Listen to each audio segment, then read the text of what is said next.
Muy buenas noches, bienvenidos a Odisea. Bueno, estamos en presencia no de un nuevo gobierno, algo más amplio, un nuevo oficialismo. ¿Por qué es importante entender que la novedad está en el oficialismo? Porque el gabinete que presentó el viernes pasado Alberto Fernández revela de manera incompleta cómo va a ser la nueva estructura de poder. ¿Por qué razón? Porque para entender la nueva estructura de poder hay que mirar también, y tal vez sobre todo, al Congreso. Esta es la peculiaridad de lo que viene, de lo que empieza mañana con la asunción de Alberto Fernández. Un gobierno con un centro de gravedad muy novedoso, inédito, en el Parlamento. ¿Por qué? Porque en el Parlamento está la jefa del peronismo, que es Cristina Kirchner, con una evolución biográfica curiosa, probablemente inesperada inclusive para ella. ¿Por qué? Porque de ser una líder conceptual, diríamos, que le aportaba capital simbólico a una estructura generada por su esposo, Néstor Kirchner, se convirtió, Cristina, en una jefa territorial. Cristina Kirchner se ha vuelto inevitable para la historia presente del peronismo porque tiene la llave del conurbano y de todo lo que se parece al conurbano en el resto del país.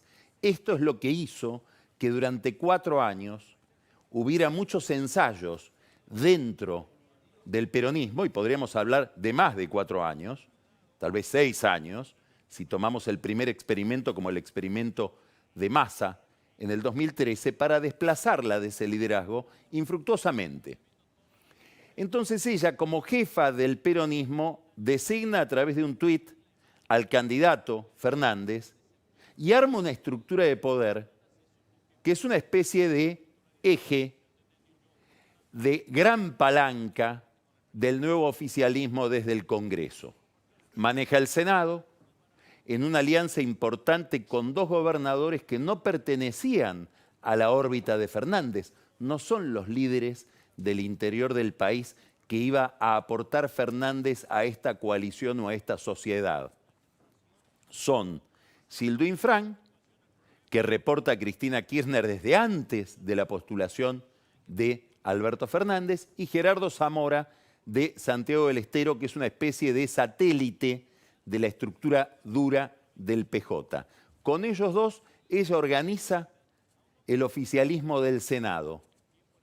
Infran pone a Mayans como presidente del bloque y Gerardo Zamora consagra a su esposa como presidenta provisional del Senado, en el escalón inmediatamente siguiente al de Cristina Kirchner y por lo tanto como un eslabón de la línea sucesoria detrás de Alberto Fernández. En diputados se unifican los bloques, se anula la posibilidad de que hubiera un bloque de los gobernadores y otro bloque del kirchnerismo más ortodoxo y queda al frente Máximo Kirchner, que pasa a ocupar ahora un lugar muy visible en la política, mucho más visible del que representó hasta el día que empieza esta historia que es mañana. Ahí Máximo Kirchner coloca a Rodrigo Rodríguez, que para que completar el trabalengua le dicen Rodra. Bueno, Rodra Rodríguez es alguien del corazón de la Cámpora que va a ser el secretario administrativo de la Cámara. Quiere decir que Sergio Massa, como presidente de la Cámara de Diputados, va a poder tomar muy pocas decisiones, sobre todo económicas, si no pasan por este representante de Máximo Kirchner. Hay una lectura convencional que es pensar que de esta manera la Cámpora, Máximo Kirchner, en el fondo Cristina Kirchner, le tomó la administración de la Cámara de Diputados a Massa. Hay quienes dicen no, no se engañen. Massa y Máximo Kirchner tienen un acuerdo previo, no del todo visible, que no figura en la geografía o en la cartografía de la política nacional, sino en La Plata, conviven desde hace bastante tiempo en una distribución de poder que se produce en la legislatura bonaerense, cosa que después vamos a mencionar. Ahí convive la cámpora con el masismo y se reparten recursos de poder y económicos. Y ahí hay un entendimiento entre Máximo Kirchner y Sergio Massa que todavía no salió a la luz y que ahora va a funcionar en la Cámara de Diputados de la Nación. Cristina va a manejar o va a tener una influencia enorme en 3 comisiones estratégicas. La Comisión de Presupuesto y Hacienda de la Cámara de Diputados, la Comisión de Presupuesto y Hacienda del Senado y la Comisión de Acuerdos del Senado. Las 2 primeras deciden, obviamente, cuál es el presupuesto. ¿Cuántos recursos van a la provincia de Buenos Aires, por ejemplo? Donde está su niño mimado, Axel Kicillof, a cuya asunción ella va a ir, igual que va a ir a la asunción de Mayra Mendoza como intendenta de Quilmes, que es una representante también de la cámpora. En esa comisión de presupuesto y hacienda de diputados y en la del Senado se resuelven también los recursos que van a todos los demás áreas del Estado, pero sobre todo a provincias y universidades. Todo esto va a ser controlado minuciosamente por gente de Cristina Kirchner. Y además va a manejar la comisión de acuerdos, donde se decide el ascenso de militares, el ascenso de diplomáticos, pero sobre todo la designación de jueces. Muy probablemente una de las primeras medidas que se tomen en el Senado es devolver los pliegos de todos los jueces mandados por la administración Macri para revisar cuáles van a ser las nuevas designaciones. Una llave importantísima para alguien que, como sabemos, tiene un gran tema, un gran conflicto, como quedó demostrado en su presentación ante el Tribunal Oral la semana pasada, con el Poder Judicial. Bueno, Cristina maneja la llave de la Comisión de Acuerdos. Importantísimo entonces ese poder de un país que es presidencialista, es cierto, pero si el presidente controla el Congreso, un presidente que no controla el Congreso es menos presidencialista. Por eso hay algunos graciosos que dicen ingresamos en un régimen que no conocíamos, que es el del vicepresidencialismo. Es decir, manejado centralmente por la señora de Kirchner. Alberto Fernández armó un mapa de poder muy interesante en el gabinete que no interesa tanto o solamente por la identidad de los ministros, de los secretarios, de los que ocupan lugares en el Poder Ejecutivo, sino que a través de esas identidades podemos empezar a vislumbrar, a conjeturar cómo van a ser las relaciones de este nuevo gobierno con diversos sectores de la vida pública argentina. El primer tema, obviamente, es economía. Ahí van a estar Martín Guzmán, un heterodoxo que viene de la Universidad de Columbia, que va a estar centralmente a cargo de la negociación de la deuda. Matías Culfas va a ser un mega ministro de producción, con muchas áreas bajo su mando. Hay que mirar mucho a Miguel Pelle en el Banco Central. ¿Por qué? Porque hay un tema central en los días que vienen, que es el de los niveles de emisión. Niveles de emisión que van a estar relacionados, es decir, de circulación de dinero con presiones sobre el dólar paralelo o no, y en el fondo con el problema de la inflación. Es un gobierno que asume con una alta inflación y que puede llegar a más alta inflación, como la vez pasada, la semana pasada explicó Miguel Kigel acá, escalones que pueden ir a 80, 100% de inflación mensual, puede pasar. Hiperinflación, no. Ya ahí estaríamos, perdón, dije mensual, anual. Hiperinflación estaríamos hablando ya de cifras mucho más siderales. Importa mucho, obviamente, el rol de Guzmán y importa muchísimo más después de las declaraciones que hizo hoy Alberto Fernández. Hoy Alberto Fernández habló de nuevo de la deuda con una modulación no conocida hasta ahora, o por lo menos poniendo énfasis en algo que él venía diciendo de manera no tan contundente hasta ahora. Cuando Alberto Fernández empezó a criticar al Fondo Monetario Internacional, decía el Fondo Monetario Internacional no está financiando a la Argentina, está financiando a Macri, con independencia de los intereses de la Argentina, está financiando la reelección de Macri. Y decía algo más, decía los préstamos, los desembolsos del Fondo Monetario Internacional están disimulando, y presten atención a esto, que la Argentina ya está en default. Bueno, hoy dijo algo más. hoy dijo hay un enorme riesgo de default. A partir de esta declaración tan importante, lo que hay que mirar bien es si mañana, a más tardar pasado mañana, el nuevo gobierno no declara el default de la deuda. ¿Qué diferencia hay entre declarar el default de la deuda, es decir, ir a una cesación de pagos desde el primer día, con reprogramar todos los pagos en una negociación, sobre todo con los bonistas privados, más o menos amigable? Estamos hablando de la deuda privada, no de la deuda con el fondo. Bueno, la diferencia es esta. Si Fernández decide declarar el default total de la deuda y decir hay que prestar atención a la retórica política de esto. Esta es la situación en que ya está la Argentina. Es decir, el argumento va a ser Macri dejó a la Argentina en default. Solo que eso está disimulado porque el fondo con sus préstamos lo ayudó a disimularlo.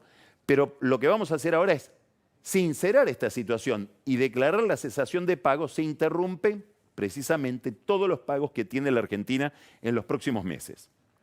En cambio, si fuera otro esquema, que es el de una renegociación, que puede tener distintas formas, distintos formatos, distintas estrategias, la Argentina, el gobierno de Fernández, no podría eludir pagar determinados compromisos muy exigentes que tiene desde acá, sobre todo hasta mayo del año que viene. Bueno, uno u otro camino implican distintos grados de libertad frente a las reservas del Banco Central, distinto uso de los recursos en dólares que tiene la Argentina. Fernández dice que le han dejado una restricción muy grande es otra cosa que dijo hoy, no podemos levantar el cepo ni mucho menos porque no puede haber acceso a los dólares porque Macri nos dejó sin dólares. Esta es la lectura que está haciendo el nuevo presidente y lo que vamos a escuchar del nuevo gobierno en los próximos días. Es muy importante porque es una lectura que empieza a sincerar una mirada mucho más crítica respecto de lo heredado y que posiblemente explique por qué no hubo interés por parte de Fernández de enviar emisarios o funcionarios a dialogar en la transición con los funcionarios del gobierno anterior, porque no querían asumir ningún compromiso conceptual con el gobierno anterior, con el gobierno de Macri, respecto de la calidad de la herencia recibida. Entonces lo que está diciendo Fernández es, hay pocos dólares, no vamos a pagar la deuda hasta crecer. Es un argumento que está en el fondo de todas las expresiones que ha tenido hasta ahora el nuevo ministro de Hacienda y Finanzas, que es Guzmán, y lo que podríamos llegar a pensar es, vamos a una cesación de pagos que no es que la vamos a producir, sino que la vamos a sincerar porque ya la dejó Macri. Gran signo de interrogación entonces para las próximas horas respecto de cuál va a ser la estrategia de deuda de Alberto Fernández. Detrás de toda esta cuestión de la deuda, que son compromisos a pagar, hay obviamente una cuestión fiscal. Es decir, cada programa de deuda implica un programa fiscal, implica una estrategia respecto de la acumulación de recursos para poder pagar esos compromisos. Este es un signo de interrogación que hay sobre el nuevo gobierno. ¿Quién va a ser el encargado de la cuestión fiscal? ¿Va a ser Guzmán, que parece más enfocado en el tema financiero? ¿Va a ser Cecilia Todesca, que es la segunda de Cafiero en la jefatura de gabinete de Santiago Cafiero, que va a ser la mano derecha de Fernández en la Casa Rosada? Cecilia Todesca muy ligada a Fernández y a Culfas.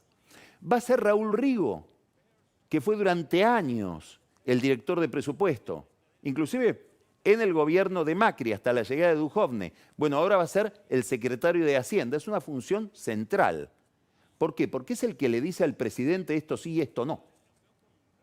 ¿Quién va a cumplir esa función? ¿Y quién va a hacer los números de lo que se le puede en una negociación futura ofrecer al mercado como perspectiva de pago? Todo esto no puede excluir la relación con el fondo. Es decir, si hay una cesación de pagos, como insinuó hoy Alberto Fernández, seguramente va a haber una prórroga también de la relación con el fondo. Por eso Fernández dice, no quiero recibir tu plata.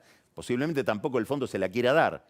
Pero no quiero asumir ningún compromiso que implique en restricciones fiscales o una intervención fiscal sobre el gobierno.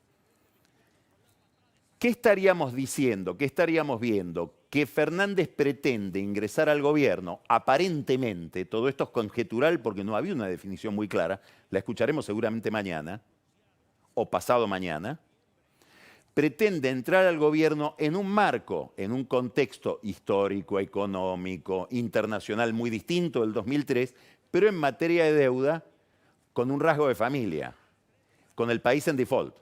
Y una negociación después libérrima, mucho más libre que lo que implicaría una renegociación pagando mientras tanto los compromisos que se van presentando en la agenda de los vencimientos que se le presentan al Tesoro.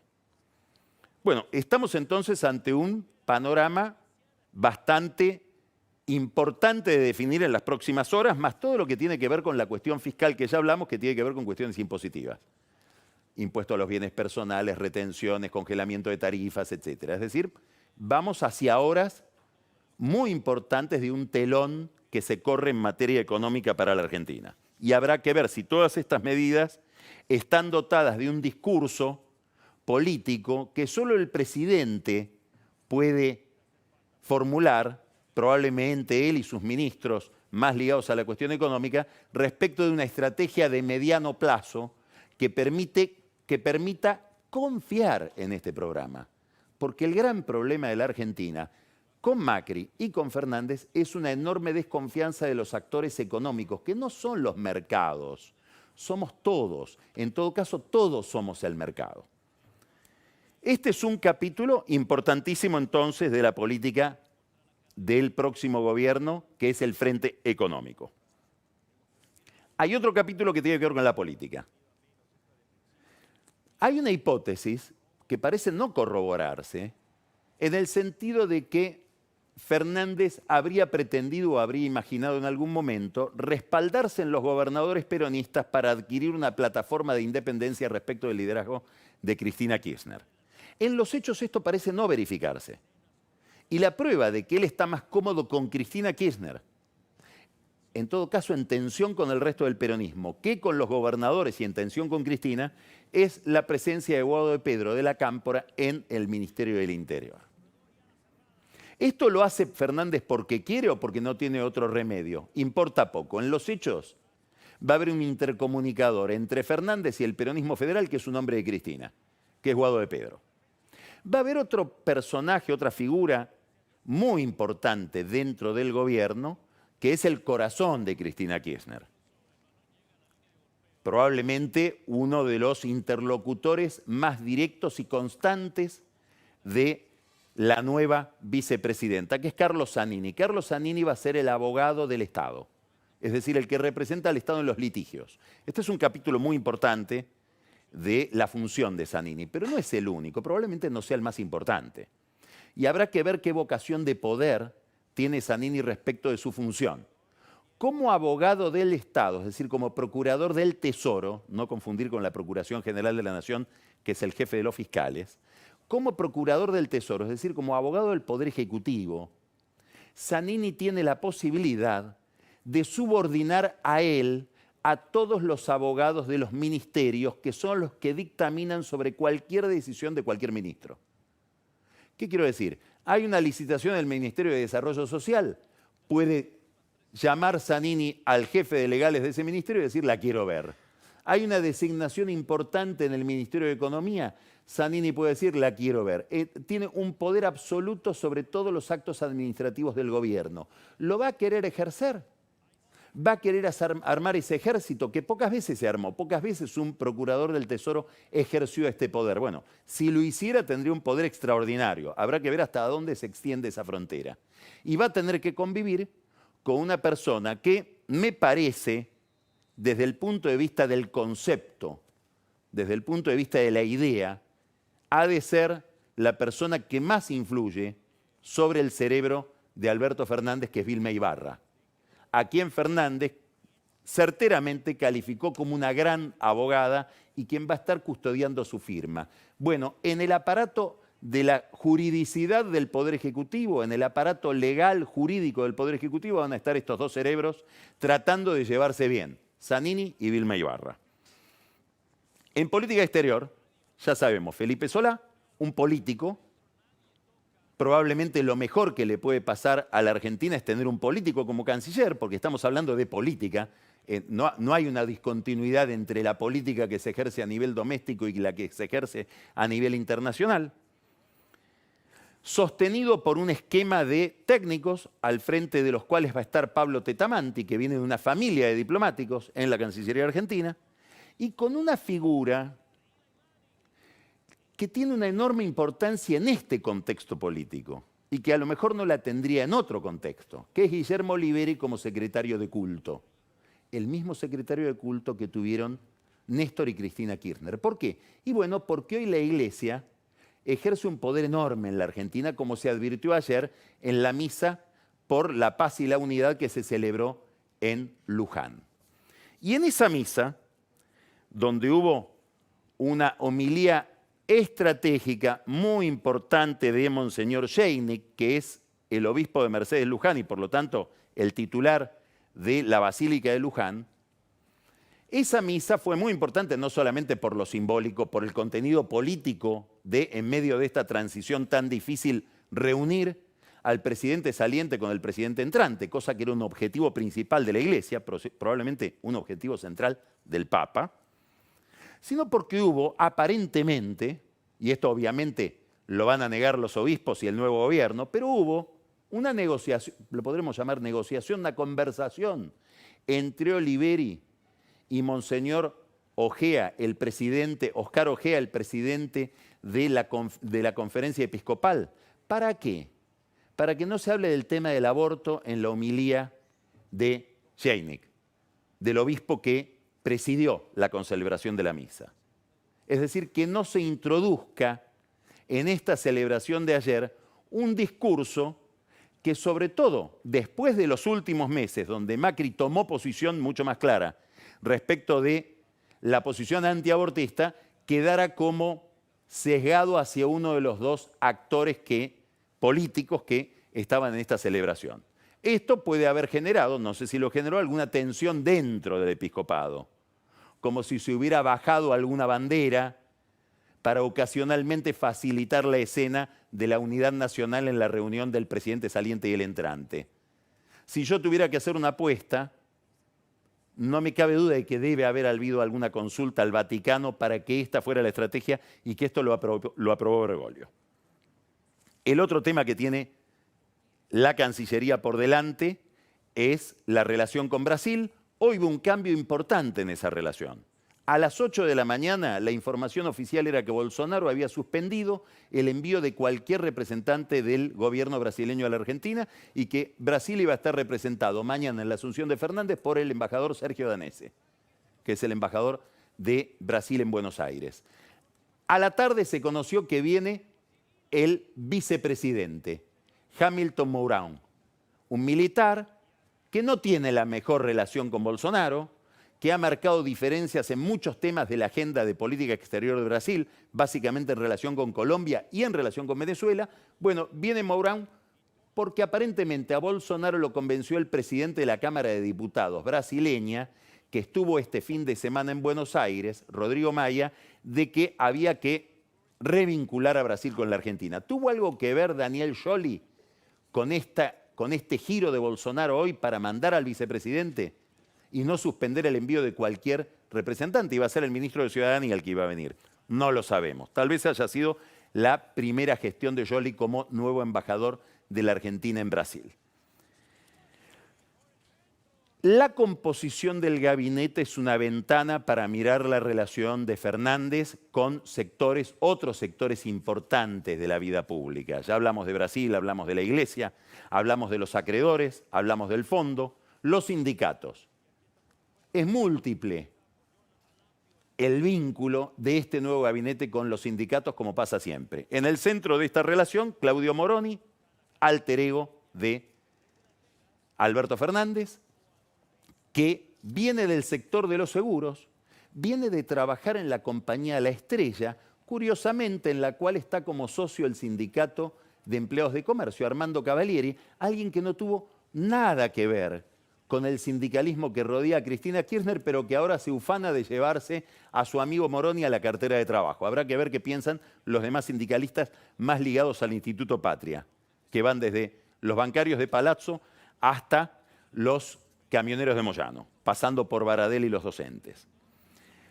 Otro eslabón que une al gobierno, o tal vez no une tanto, con los sindicatos, Ginés González García, el área de salud, y una gran disputa entre Andrés Rodríguez, de UPCN, y Lingeri, de Obras Sanitarias, de AISA, otros sindicatos como los de Energía, por tomar la Secretaría de Salud, y en el fondo la idea de Ginés González García de poner a alguien que no responda a los sindicatos en la Superintendencia de Salud, que es la que controla a las obras sociales y a las prepagas.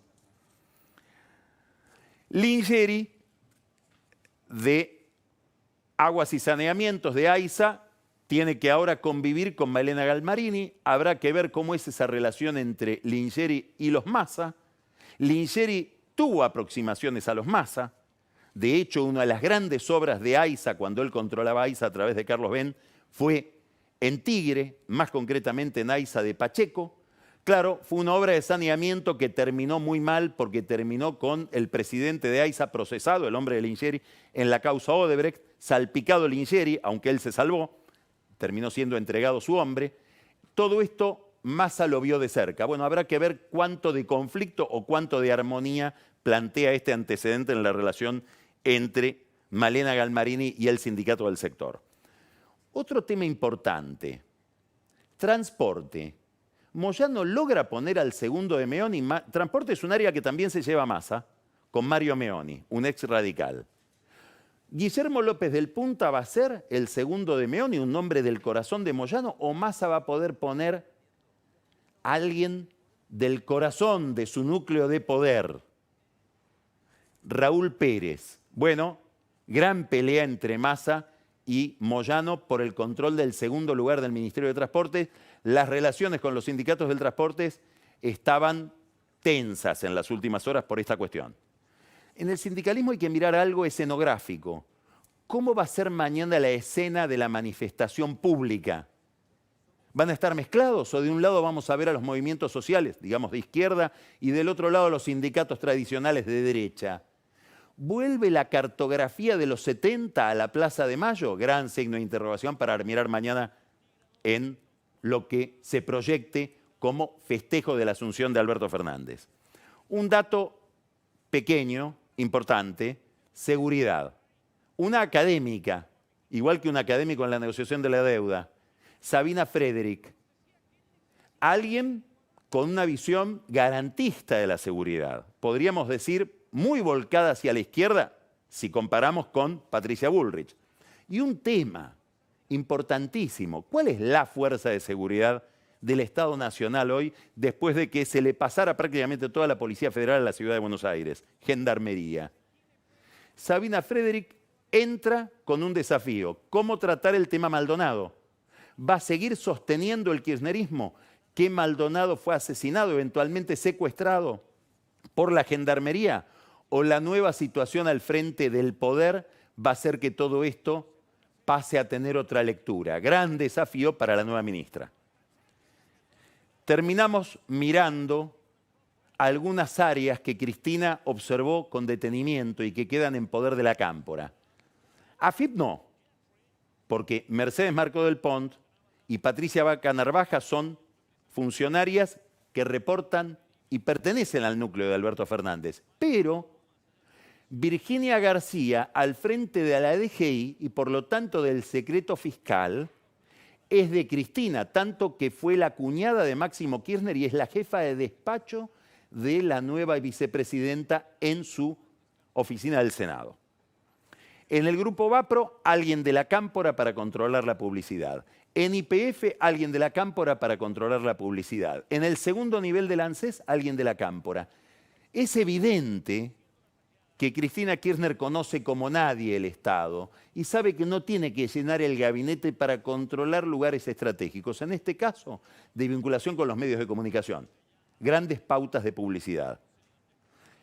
La ENACOM, que es otro vínculo con los medios de comunicación, posiblemente manejada por Gustavo López, que ya estuvo con el kirchnerismo, que fue un dirigente radical en la época de la Rúa, un hombre de Enrique Albistur, probablemente el mejor amigo de Fernández, el que le presta el departamento en Puerto Madero, tan amigo que algunos piensan, inclusive por el tema del préstamo del departamento, que va a ser el jefe de la AFI, de los servicios de inteligencia. Digo porque el presidente que se va le presta su departamento también a su hombre en la AFI, que es Gustavo Arribas.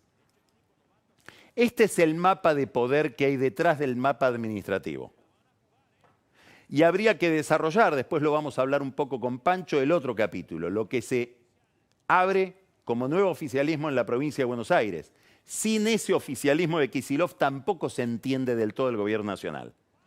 Y una decisión importantísima de Kicillof, poner un nombre propio, Cuto Moreno, el hombre que le puso Cristina al lado como una especie de guía por la provincia de Buenos Aires, como vicepresidente de la legislatura bonaerense, de la Cámara de Diputados, con doble firma, para controlar al presidente que es de los intendentes, Federico Termín. Kicillof empieza una nueva etapa, aparentemente interviniendo el lugar más opaco de la institucionalidad de La Plata. Después de la bonaerense, el más opaco, la legislatura bonaerense. Habrá que ver si Kicillof se propone, con la fuerza de Cristina como respaldo, iniciar un proceso de renovación en una dirigencia tan retardataria como esa especie de oligarquía que se ha formado en la provincia de Buenos Aires, sobre todo en el conurbano. Vamos a empezar ahora, Odisea, con una entrevista que creo que vamos a disfrutar mucho con un gran líder regional, una referencia para la política latinoamericana desde hace muchos años, que es Julio María Sanguinetti, el expresidente del Uruguay, que ha sido y es protagonista ahora de nuevo, central, de la vida política de su país. ¿Por qué? Bueno, porque se postuló como candidato en el Partido Colorado, que es su partido, reanimó la vida del Partido Colorado en esa interna, permitió que colorados aportaran como un afluente a una coalición que termina ganándole al Frente Amplio con la calle Pou. El artífice de esta estrategia fue Sanguinetti, y con esta estrategia y el cambio de gobierno en Uruguay, cambia también la ecología del Mercosur. Ahora vamos a hablar con Sanguinetti de la experiencia uruguaya, del Mercosur, del estado de situación tan inquietante de la región y de las nuevas formas de hacer política que están detrás de ese estado de inquietud. Empezamos Odisea. Y un dato, no se pierda esta noche el whisky. Gran sorpresa. Empezamos.